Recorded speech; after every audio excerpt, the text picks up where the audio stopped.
The Thirst That Wasn't Water. A story of the woman at the well, John 4. The sun burned hot above the dusty town of Sychar, and the streets were quiet. Most women came early in the morning to draw water before the heat grew cruel. But not her.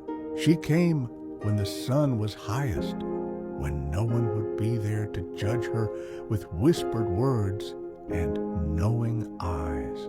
Her jar was heavy on her shoulder, but not as heavy as the shame she carried inside her. 5 husbands, a 6th man who wasn't her husband. The stories followed her like shadows.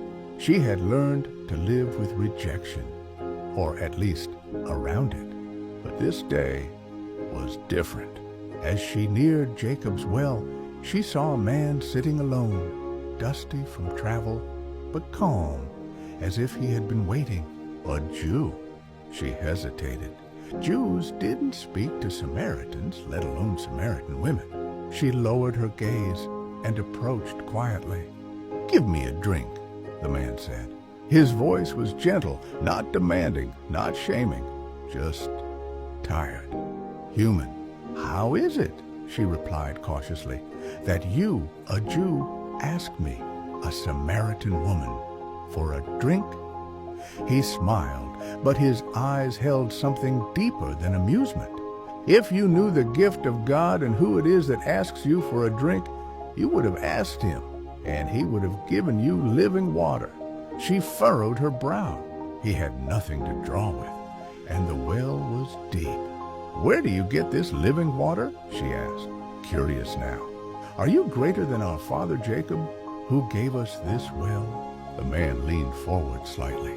His voice was quiet, but it echoed in her soul. "Everyone who drinks this water will be thirsty again, but whoever drinks the water I give will never thirst. The water I give will become in them a spring, welling up to eternal life." She looked at him, truly looked. He was no ordinary traveler. Something stirred inside her, something long buried beneath years of rejection, loneliness, and shame. "Sir," she said, "give me this water so I won't get thirsty and have to keep coming here." "Go," he said softly. "Call your husband and come back." She paused. "I have no husband," she said, eyes cast downward. "You are right," he said.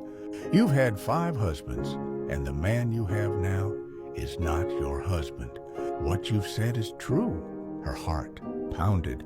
How did he know? How did he see her so clearly, yet without condemnation?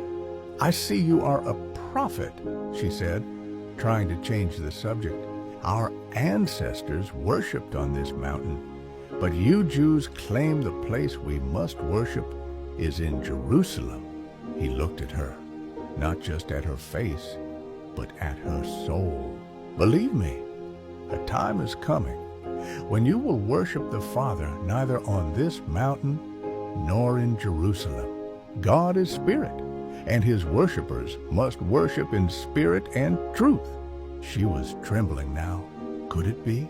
"I know the Messiah is coming," she whispered. "When he comes, he will explain everything to us." Then he said the words that changed everything. "I am he, the one speaking to you."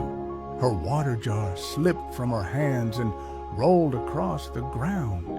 Forgotten. She ran, not away, but toward the very people she had been hiding from.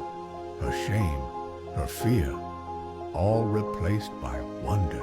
"Come!" she shouted into the streets. "Come see a man who told me everything I ever did. Could this be the Messiah?" And they came, all of them, because of her.